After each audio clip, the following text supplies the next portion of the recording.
Hi friends, இன்னைக்கு நம்ம டினைன் love series episode 8ல் என்ன நடந்துச்சு அப்படிங்கிறத இன்னைக்கு நம்ம இந்த வீடியோவில் பார்க்கலாமா? ரென்னு கிம்முக்காக வெயிட் பண்ணிட்டு இருந்திருப்பாங்க. அப்போ அந்த ஸ்டாஃபுமே கிம்முக்கு அடிபட்டுருச்சு அப்படிங்கிற விஷயத்த சொல்கிறாங்க. அதை கேட்டதும் ரென்னுக்கு ரொம்பவே ஆச்சரியமா இருக்கு. என்னாச்சு, கிம்முக்கு அடிபட்டுருச்சா அப்படின்னு அவங்க பிளேஸ்ல இருந்து எழுந்து கேட்குறாங்க. அந்த ஸ்டாஃபுமே சொல்கிறாங்க, கிம்முக்கு இப்போ அடிபட்டுருச்சு, அவங்க இப்போ அந்த ஹாஸ்பிட்டலுக்கு கூப்பிட்டுட்டு போயிருக்காங்க அப்படின்னு சொல்லவும் ரெண்டு அங்கேருந்து வேகமாக ஓடி வந்து ஹாஸ்பிட்டலுக்குமே வேகமாக ஓடி வர்றாங்க. அங்கே இருந்த ரிசப்ஷன் லேடிக்கிட்ட கிம்முக்கு அடிபட்டிருக்கிறதா இங்கே சேர்த்துருக்காங்க, அவங்க எந்த ரூமில் இருக்காங்க அப்படின்னு கேட்குறாங்க. அதுக்கு அந்த லேடியுமே அவங்க இப்போ எமர்ஜென்சி ரூமில் இருக்காங்க அப்படின்னு சொல்லவும் ரெண்டுக்கு இன்னுமே பயமாக இருக்குது. என்ன எமர்ஜென்சி ரூமா அப்படின்னு அங்கேருந்து இன்னும் வேகமாக ஓடி போகிறாங்க. அங்கே தான் கிம்முமே இருக்காங்க. கிம்மை பார்த்ததும், கிம்மு உனக்கு என்னாச்சு, நீ ஓகே தானே, உனக்கு இப்போ வலிக்குதா, இங்கே பெயின் இருக்குதா அப்படின்னு அவ்வளோ அக்கறையாக கிம்மை விசாரிக்கிறாங்க. கிம்முமே அதுக்கு ஆமாம் எனக்கு ரொம்பவே வலிக்குது, இங்கே வலிக்குதுன்னு சொல்லி ரெண்டுக்கிட்டையுமே காட்டுறாங்க. அப்போ கிம்மோட வயிற்றுல இருந்து ஒரு சின்னதா ஒரு சவுண்டு கேட்குது. அதை கேட்டதும் ரென்னு உனக்கு பசிக்குதா என்ன அப்படின்னு கேட்குறாங்க. அதுக்கு கிம்மு அவங்களோட மொத்த பல்லையும் ஈ அப்படின்னு காமிச்சுக்கிட்டு ஆமாம் எனக்கு பசிக்குதுன்னு சொல்லி சிரிச்சுக்கிட்டே ரென்னுக்கிட்ட சொல்கிறாங்க. ரென்னு அதை பார்த்ததும், நீ இப்பவும் விளையாட்டா ஃபன் பண்ணிட்டு தான் இருக்கல்ல, இரு நீ இங்கேயே வெயிட் பண்ணு, நான் உனக்காக சாப்பாடுமே வாங்கிட்டு வரேன், இந்த பில்லு இந்த அமௌண்ட்டு இது எல்லாத்தையுமே செட்டில் பண்ணிவிட்டு நான் சீக்கிரமே வந்துடுறேன், நீ இங்கேயே இருன்னு சொல்லி ரென்னு அங்கேருந்து வேகமாக போகிறாங்க. அதுக்கப்புறம் ரென்னு ஜெய்க்கும் பலூனுக்கும் நீங்கள் இந்த கிம்மை நல்லா பார்த்துக்கிட்டதுக்கு, அப்புறம் இந்த ஹாஸ்பிட்டலுக்கு கூப்பிட்டுட்டு வந்ததுக்கு ரொம்பவே நன்றி, இனி நான் கிம்மை நல்லா பார்த்துக்கிறேன், நீங்கள் உங்கள் ஒர்க்கை போய் பார்க்கலாம் அப்படின்னு அவங்க ரெண்டு பேர்கிட்டையுமே சொல்கிறாங்க.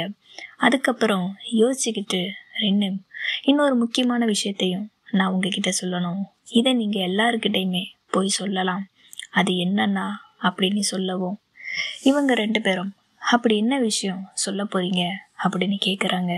ரென்னு கொஞ்சம் யோசிச்சுக்கிட்டு தயங்கிக்கிட்டு கிம்மோட கையை பிடிச்சி, இவ தான் என்னோட ஹஸ்பண்டு, எங்கள் ரெண்டு பேருக்குமே மேரேஜ் ஆகிடுச்சு அப்படின்னு சொல்கிறாங்க. இந்த விஷயத்தை கேட்டதும் ஜெய்க்கும் பலூனுக்கும் ரொம்பவே பெரிய ஆச்சரியமாக இருக்குது. என்னது, ஹஸ்பண்டா, மேரேஜ் ஆகிடுச்சா, ஒரு சிஇஓ ஒரு கம்பெனியில் வேலை செய்கிற எம்ப்ளாயியை மேரேஜ் பண்ணிக்கிட்டாங்களா, என்னடா இது ஒரு ஆச்சரியம், ஆனால் கிம்மு நீ ரொம்பவே லக்கியான பர்சன் இந்த கம்பெனிலேயே அப்படின்னு சொல்கிறாங்க கிம்மை பார்த்து. அதுக்குமே கிம்மு ஆமாம் அப்படின்னு சொல்லி தலையாட்டுறாங்க. இன்னுமே ஜெய்க்கு இந்த விஷயத்த நம்பவே முடியல, இது ஒன்றும் கனவு இல்லையே, இது நிஜம்தானே, உண்மையாகவே இவங்க ரெண்டு பேருக்கும் மேரேஜ் ஆகிடுச்சா? இந்த விஷயத்த கேள்விப்பட்டதும் ஜெய் ரொம்பவே எக்ஸைட் ஆகுறாங்க. இது எல்லாம் நிஜம்தானா அப்படிங்கிற மாதிரி ரொம்பவே எக்ஸைட் ஆகுறாங்க. இப்போ அவங்க ரெண்டு பேருமே அங்கேருந்து ஆஃபீஸ்க்குமே போகிறாங்க. ரென்னு கிம்மோட கையை பிடிச்சிக்கிட்டு ரென்னு கிம்மை ரொம்பவே சேஃபாக கூப்பிட்டுட்டு போகிறாங்க. ஆனாலும் ரென்னு எனக்கு இன்னுமே கவலையாக இருக்குது, ரொம்ப வலிக்குதாடா அப்படின்னு கேட்குறாங்க. நீ வேணும்னா கொஞ்ச நாள் லீவ் எடுத்துக்கோ, நான் உன்னோட டிபார்ட்மெண்ட்லேயுமே இன்ஃபார்ம் பண்ணிடுறேன், நீ நல்லா ரெஸ்ட் எடு அப்படின்னு சொல்கிறாங்க. அதுக்கு கிம்முமே அவங்க கையை காமிச்சு, என்னோட கை ரொம்பவே லக்கியான கை தான், அது இப்போ வரைக்கும் நல்லா தான் இருக்குது, ஆனால் இந்த கையில் நான் ஒரு ரிங்கு போட்டிருந்தேன்ல அதுதான் டேமேஜ் ஆயிடுச்சு, உடஞ்சி போயிடுச்சு அப்படின்னு சொல்கிறாங்க. அதுக்கு ரென்னு அதை பார்த்துக்கலாம், அது ஒரு பிரச்சனை இல்லை, வேற வாங்கிக்கலாம் அப்படின்னு சொல்கிறாங்க. அப்போ கிம்மு அவங்களோட தலைமுடியை சரி பண்ணுறதுக்காக அவங்க கையெடுத்து அதை சரி பண்ண போகவும் இன்னுமே வலிக்குது அப்படின்னு சொல்கிறாங்க. அப்பவும் ரென்னு கிம்மோட தலைமுடியை அப்படி அவ்வளோ அழகாக சரி பண்ணியுமே விடுறாங்க. கிம் இதெல்லாத்தையும் அப்படி பார்த்துட்ருக்குறாங்க. ரென்னா இது நமக்காக இவ்வளோ பண்ணுறாளா, இவ்வளோ கேரிங்காக நம்ம பார்த்துக்கிறாங்களே அப்படின்னு கிம்முக்கு ரொம்பவே ஹாப்பியாக இருக்குது. இங்கே இன்னொரு பக்கம் ஜெய்யும் பலனும் இருந்து பேசிகிட்டு இருக்கிறாங்க. இவங்க 2 பேருக்கும் மேரேஜ் ஆன விஷயத்த இவங்களால இன்னுமே நம்ப முடியல. அதை பற்றி தான் பேசிகிட்டு இருக்கிறாங்க. நம்ம பாஸு கிம்மை தான் மேரேஜ் பண்ணியிருக்காங்க. ஆனால் இது தெரியாமல் நம்ம கிம்முக்கிட்டேயே பாஸை பற்றி வதந்தி பேசிகிட்டு இருக்கோம். இப்போ அது மட்டும் தெரிஞ்சா என்ன ஆக போகுது அப்படின்னு 2 பேருமே புலப்பிட்டு இருக்கிறாங்க. அப்போ ஜெய் ஒரு வேளை அதை கண்டுபிடிச்சிட்டாங்க அப்படின்னா நம்மளோட போனஸையுமே கட் பண்ணுறதுக்கு வாய்ப்பு இருக்குது அப்படின்னு சொல்கிறாங்க. அதுக்கு பலூனு, என்னது போனஸா, என்னது கட் பண்ண போகிறாங்களா, ஆனால் எனக்கு இன்னுமே நிறைய பணம் தேவைப்படுது, அவங்க அப்படி பனிஷ் பண்ணால் நம்ம அடுத்து என்ன பண்ண போகிறோம் அப்படின்னு சொல்கிறாங்க. அதுக்கு ஜெய்யுமே, நம்ம பாஸு கிம்மை தவிர வேறு யாரை பற்றியுமே கவலைப்பட மாட்டாங்க அப்படின்னு சொல்கிறாங்க. அதுக்கு பலூனுமே, நீ நம்ம பாஸை பற்றி ரொம்ப மோசமாக ஜட்ஜ் பண்ணியிருக்க, அதனால தான் எந்த ஒரு பாயுமே உன்னை டேட் பண்ணலை அப்படின்னு நினைக்கிறேன் அப்படின்னு நீ சொல்லவும், அதுக்கு ஜெய் என்ன சொல்கிறாங்க, எனக்கு ஒரு பையனை டேட் பண்ணதான் பிடிக்கும் அப்படின்னு உனக்கு யார் சொன்னது அப்படின்னு கேட்கவும் பலூனுக்கு ஆச்சரியமாக இருக்குது. என்னது, உனக்கு அப்போ பையனை டேட் பண்ணுறது பிடிக்காதா அப்படின்னு கேட்குறாங்க. அதுக்கு ஜெய், எனக்கு பசங்கனாலே பிடிக்காது, எனக்கு அது வேணாம் அப்படின்னு சொல்கிறாங்க. அப்போ உனக்கு என் மேலே உண்மையாகவே க்ரஷ் எல்லாம் இல்லையா அப்படின்னு கேட்கவும், அதுக்குமே ஜெய், ஆமாம், அதனால் என்ன அப்படின்னு கேட்குறாங்க. உண்மையை சொல்லு, உனக்கு நிஜமாவே இருக்கா அப்படின்னு கேட்குறாங்க. அதுக்கு, ஆமாம் எனக்கு இருக்குதான், எனக்கு உன் மேலே ஒரு க்ரஷுமே இருக்குது அப்படின்னு ஜெய் சொல்லவும், பலூன் அதுக்கு, உண்மையாவா, நீ உண்மையாத்தான் சொல்கிறியா, இது நிஜமா இல்லைன்னா பொய்யா அப்படின்னு கேட்குறாங்க. அப்போ ஜெய்யும் பலூனும் ஒருத்தர் அப்படியே பார்த்துக்கிறாங்க. ஜெய் பலூனோட கையையுமே அப்படி பிடிச்சிக்கிறாங்க. பலூனு சொல்கிறான், எனக்கு உண்மையாகவே ஒரு ஃபீலிங்ஸ் இருக்குது, ஆனால் நான் அதை இது வரைக்கும் சொல்லிக்கிட்டதே கிடையாது, எனக்கு உன்னை உண்மையாகவே ரொம்ப பிடிக்கும் அப்படின்னு சொல்லவும், ஜெய், நீ இந்த மாதிரியெல்லாம் பேசாத, நம்ம வேலையை பார்க்க போகலான்னு சொல்லி அந்த டாப்பிக்கை வேணான்னு சொல்லி நிறுத்திட்டு ஜெய் அங்கேருந்து ஒர்க்கை பார்க்குறதுக்காக போகிறாங்க. இங்கே அடுத்த நாள் காலையில் ரின்னும் கிம்மு அவங்க அப்பா கிட்ட பேசிகிட்டு இருக்கிறாங்க. ரின்னோட அப்பா, எவ்வளோ பெரிய விஷயம் நடந்திருக்கு, இதையே நீங்கள் என்கிட்ட சொல்லலை, இந்த விஷயத்த இனி நான் பார்த்துக்கிறேன் அப்படின்னு சொல்கிறாங்க.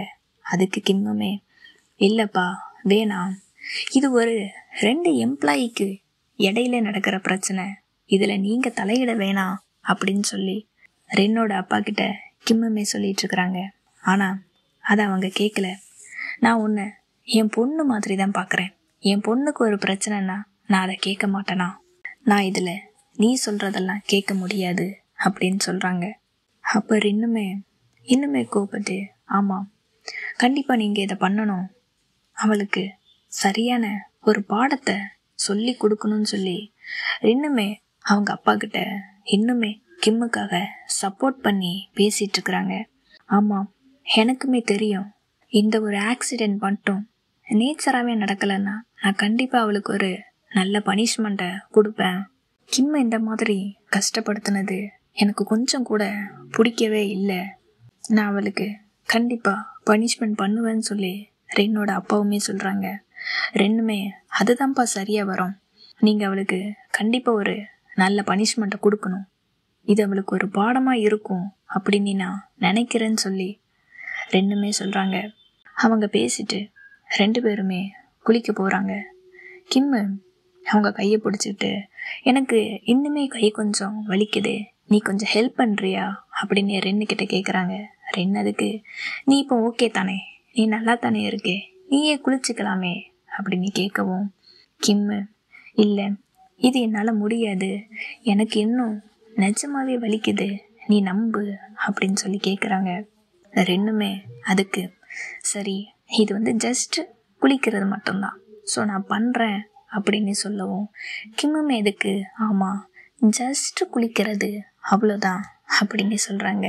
அதுக்கு ரென்னு, நான் உன்னை ஒரு சின்ன நாய்க்குட்டியை பார்க்குற மாதிரி தான் உன்னை பார்க்குறேன் அப்படின்னு சொல்லிட்டு கிம்மோட ட்ரெஸ்ஸையுமே கலட்டுறதுக்காக போகிறாங்க.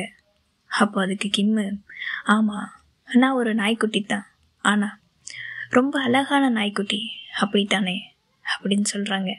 ரென் அதுக்கு உண்மையாவா அப்படின்னு சொல்லி பக்கத்தில் போகிறாங்க. அப்போ கிம்மு ரென்னுக்கிட்ட, நீ என்ன ஹாஸ்பிட்டலில் பார்க்க வந்ததுக்கு ரொம்பவே நன்றி. அப்புறம் இப்போ நீ என்ன குளிக்கிறதுக்கு ஹெல்ப் பண்ணுறியே, அதுக்கும் ரொம்பவே நன்றி அப்படின்னு ரென்னுக்கிட்ட சொல்கிறாங்க. ரென்னு இன்னுமே பக்கத்தில் வந்து கிம்மோட ட்ரெஸ்ஸை கலட்டுறதுக்காக ட்ரை பண்ணுறாங்க. அப்போ கிம்மு எனக்கு வலிக்குதுன்னு சொல்லி கத்துறாங்க. ரென்னு உடனே கிம்மை பக்கத்தில் இருந்த டேபிளில் தூக்கி வச்சுக்கிட்டு, உனக்கு இங்கே அடிபட்டிருக்கா, இங்கே வலிக்குதான்னு சொல்லி கேட்குறாங்க. அதுக்குமே கிம்மு, எனக்கு தெரியல, ஒருவேளை அது கார் ஆக்சிடெண்ட் ஆச்சுல்ல, அப்போ அங்கே அடிபட்டிருக்கும் அப்படின்னு நினைக்கிறேன், அது இன்னுமே வலிக்குதுன்னு சொல்லி கிம்முமே சொல்கிறாங்க. ரெண்டுக்குமே ரொம்ப கஷ்டமாக இருக்குது. அப்படியா, உனக்கு அப்போ ரொம்ப வலிச்சிருக்கும்ல அப்படின்னு கேட்குறாங்க. ஆமாம் நீ கிம்முமே சொல்லவும் ரென் அப்படியே கிம்மோட தலையை தடவி கொடுத்துக்கிட்டு அப்படியே அவங்க கழுத்தில் கிஸ் பண்ணுறாங்க. அப்படியே கொஞ்சம் கொஞ்சமாக கன்னத்தில், கழுத்தில், லிப்ஸ்லன்னு சொல்லி கொஞ்சம் கொஞ்சமாக கிஸ் பண்ணிக்கிட்டே போகவும் கிம்மு கேட்குறாங்க, இப்போ நீ அந்த ஷோவை பண்ண போறியா அப்படின்னு கேட்கவும் அதுக்குமே ரென்னு, இல்லை நான் அதை பண்ண போகிறதில்ல, ஆனால் இத்தனை நாள் வரைக்கும் நீ எனக்கு கொடுத்த கிஸ் எல்லாத்தையுமே நான் இப்போ திருப்பி கொடுக்க போகிறேன் அப்படின்னு சொல்லிட்டு மறுபடியுமே கிஸ் பண்ணுறாங்க. கிம்மை ரொம்பவே ஃபீல் பண்ண வைக்கிறாங்க. கிஸ் பண்ணி இன்னும் என்னெல்லாமோ பண்ணி கிம்மை ரொம்பவே ஃபீல் பண்ண வைக்கிறாங்க. ஃபீல் பண்ண வச்சுட்டு கிம்முக்கிட்டையுமே கேட்குறாங்க, இப்போ நீ எப்படி ஃபீல் பண்ணுற, இதை நீ உணர்றியா அப்படின்னு கேட்கவும் கிம்முமே ஆமான்னு சொல்கிறாங்க. மறுபடியுமே கிஸ் பண்ணுறாங்க. ரென்னு கிம்முக்கிட்ட, இது செகண்ட் ரவுண்டு தான், ஆனால் அதுக்குள்ளே உனக்கு மூச்செல்லாம் வாங்குது, மூச்சு விட முடியலை, என்னாச்சு உனக்கு, உனக்கு உன்னால் முடியலையா அப்படின்னு கேட்குறாங்க. அதுக்கு கிம்மு, அப்படியெல்லாம் இல்லை, நான் ஓகே தான் அப்படின்னு சொல்கிறாங்க. ஓ நிஜமாவா, அந்த மாதிரியெல்லாம் உனக்கு இல்லையான்னு சொல்லி ரெண்டுமே கேட்குறாங்க. அதுக்கு கிம்மு ஆமாம் அப்படின்னு சொல்லி தலையாட்டுறாங்க. ரென்னு மறுபடியும் கிம்மோட காது பக்கத்தில் போயிட்டு மெதுவாக, உனக்கு அந்த மாதிரி இல்லை தானே, அப்போ நம்ம தேர்ட் ரவுண்டை ஸ்டார்ட் பண்ணலாமா அப்படின்னு கேட்டுக்கிட்டு மறுபடியும் கிம்மை கிஸ் பண்ணுறாங்க. கிம்மு உடனே, இல்லை இல்லை போதும் நிறுத்திக்கலாம், இது இப்படிவே கண்டினியூவாக போயிட்டே இருந்துச்சுன்னா அப்புறம் எனக்கு ரொம்பவே கஷ்டமாயிரும், எனக்கு போதும் எனக்கு போதும், நம்ம இதை நிறுத்திக்கலாம் அப்படின்னு கிம்முமே சொல்கிறாங்க. அதை கேட்டுட்டு ரெண்டுக்கு அப்படி ஒரு சிரிப்பு. சரி ஓகே, நான் எதுவும் பண்ணல சரியா அப்படின்னு சொல்லி ரெண்டு சிரிக்கிறாங்க. என்னடா இது, நம்ம ரென்னா வேணாம் வேணான்னு சொல்லிட்டு கிம்மு கூட இவ்வளோ அழகா ரொமான்ஸ் எல்லாம் பண்ணுறாங்க. ஆனால் எல்லாமே ஆப்போசிட்டாக இருக்குது. முன்னாடி 5 ரவுண்டு வரைக்கும் போன கிம்மு இப்போ 3 ரவுண்டுலையே அவுட் ஆயிட்டாங்க. ஆனால் இந்த ரவுண்டுன்னு சொல்கிறாங்க, அது எங்கே நடக்கு என்னன்னு தான் தெரியலை. இப்போ கிம்மு, நான் என்னோடய வலி எல்லாத்தையுமே மறந்துட்டேன், சரி வா நம்ம குளிக்க போகலான்னு சொல்லி 2 பேருமே குளிக்கிறாங்க. அதுக்கப்புறம் ரென்னு சோஃபாவில் இருந்து ட்ரிங்க்ஸ் பண்ணிகிட்ருக்குறாங்க. அப்போ அந்த இடத்துக்கு கிம்முமே வர்றாங்க. கிம்மு வந்ததும் ரென்னோட மடியில் படுத்துக்கிட்டு ரென்னை கிஸ் பண்ணிக்கிட்டு, இனி என்னால் அதை பண்ணவே முடியாது, என்னால் அதை இனி கண்டினியூ பண்ணவே முடியாதுன்னு இன்னிக்கிட்ட சொல்கிறாங்க. அதுக்கு ரென்னு, இல்லை இப்போ வா நம்ம பண்ணலாம் அப்படின்னு கூப்பிடுறாங்க. நீ எதுக்காக இந்தளவுக்கு பயப்படுற, ஏன் அது வேணான்னு நீ நடுங்குற. அதுக்கு கிம்மு, அது ஏன்னு எனக்கு தெரியலை அப்படின்னு சொல்கிறாங்க. அப்போவும் ரென்னு விடாமல், இல்லை நீ இப்போ வா நம்ம இன்னொரு ரவுண்டு போகலான்னு சொல்லி கிம்மை கூப்பிடுறாங்க. அதுக்கு கிம்மு, என்னது இன்னொரு ரவுண்டா? என்னால் முடியாது ரின், என்னை தயவு செஞ்சு விட்டுரு, என்னால் அது முடியாது, என்னால் அது கண்டினியூவே பண்ண முடியாதுன்னு சொல்லி கிம்மு சொல்கிறாங்க. ரின்னு இன்னுமே கிம்மை விடுறதா இல்லை, நீ இப்போ வா, நம்ம இன்னொரு ரவுண்டு போகலான்னு சொல்லி ரின்னு கூப்பிடுறாங்க. கிம்மு, இல்லை ரின்னு, வேணவே வேணாம், தயவு செஞ்சு வேணாம், இதோட நிறுத்திக்கலாம் அப்படின்னு சொல்லி ரென்னு கிட்ட சொல்கிறாங்க. அதுக்குமே ரென்னு, இல்லை அதெல்லாம் முடியாது, ப்ளீஸ் எனக்காக இந்த ஒரே ஒரு ரவுண்டு மட்டும் இப்போ நம்ம வச்சுக்கலாம், சரியா? நீ எழுந்துரு, வேகமாக வா அப்படின்னு சொல்லி கிம்மை கூப்பிடுறாங்க. கிம்மு வேணாம் வேணான்னு சொன்னதும் ரென்னுக்கு வேணும் வேணும் அப்படின்னு தோணுது போல. ரென்னை கிம்மை வேணும்னே வம்புக்கு இழுக்கிறாங்க. இல்லை, இப்போ எனக்கு இது வேணும், கண்டிப்பாக வேணும், நீ வந்தே ஆகணும்னு சொல்லி கிம்மு கிட்ட நல்லா விளையாடிட்டு இருக்கிறாங்க. ரென்னு ஃபர்ஸ்ட் டைம் கிம்மு கிட்ட இந்த மாதிரி விளையாடிட்டு இருக்கிறாங்க. ரென்னு அதை கேட்டதும் கிம் என்ன சொல்கிறாங்க, சரி ஓகே, எனக்கு ஓகே, ஆனால் நான் தான் உன்னை கிஸ் பண்ணுவேன், இது என்னோட டேன், ஓகேவா? நான் கிஸ் பண்ணுறதா இருந்தா எனக்கு ஓகேன்னு சொல்லி எங்கே ரென்னு ஃபஸ்ட்டு ஆரம்பிச்சிருவாங்களோ அப்படின்னு கிம்மே வேகமாக ரென்னு கிஸ் பண்ணுறாங்க. ரென்னு அதுக்கு, போதும் நிறுத்து, நீ என்ன இந்த மாதிரி பண்ணிக்கிட்டு இருக்க, உன்னோட கையில் அடிபட்டிருக்கு, உனக்கு அது ஞாபகம் இருக்கா இல்லையா அப்படின்னு கேட்கவும் கிம் என்ன சொல்கிறாங்க, இந்த கை நல்லா தானே இருக்குன்னு சொல்லி கிம்மு அவங்களோட இன்னொரு கையை தூக்கியுமே காட்டுறாங்க. இங்கே பாரு, இந்த கை நல்லா தானே இருக்குன்னு சொல்லி கிம் அவங்க கையை ரென்னுக்கிட்ட காட்டுறாங்க. ரென்னுக்கு அதை கேட்டதும் சிரிப்பு, அப்படி சிரிக்கிறாங்க, நீ இன்னும் விளையாட்டு பிள்ளையாவே இருக்கியே அப்படின்னுட்டு. ஆனால் கிம்மு, இனி என்னால் முடியாது அப்படின்னு சொல்லிக்கிட்டு அந்த இடத்துலையே அப்படியே படுத்துக்கிறாங்க. ஆனால் ஒன்று, எனக்கு இப்போந்தான் ஒரு விஷயம் நல்லாவே புரிஞ்சுது. இந்த சீரீஸில் சீனே இல்லை அப்படின்னு நம்ம சொல்லிட்டு இருந்தோம் தெரியுமா, ஆனால் இப்போந்தான் புரியுது. ஆனால் இதில் வர்ற ஒவ்வொரு டைலாக்குமே அந்தளவுக்கு இருக்குது. நான் கொஞ்சம் கூட எதிர்பார்க்கல. இதுக்கு முன்னாடி நம்ம நிறைய சீரீஸ் பார்த்துருப்போம், எதுலேயுமே இந்த அளவுக்கு டைலாக்கை நான் எதிர்பார்க்கவே இல்லை. அந்தளவுக்கு இருந்துச்சு. சரி, இன்னைக்கு நான் இந்த பார்ட்டை இதோட முடிச்சுக்கிறேன், ஓகேவா? இதுக்கப்புறம் என்ன நடந்துச்சு அப்படிங்கிறத நம்ம அடுத்த வீடியோவில் பார்க்கலாம், ஓகேவா? இப்போ நான் கிளம்புறேன். தேங்க்யூ.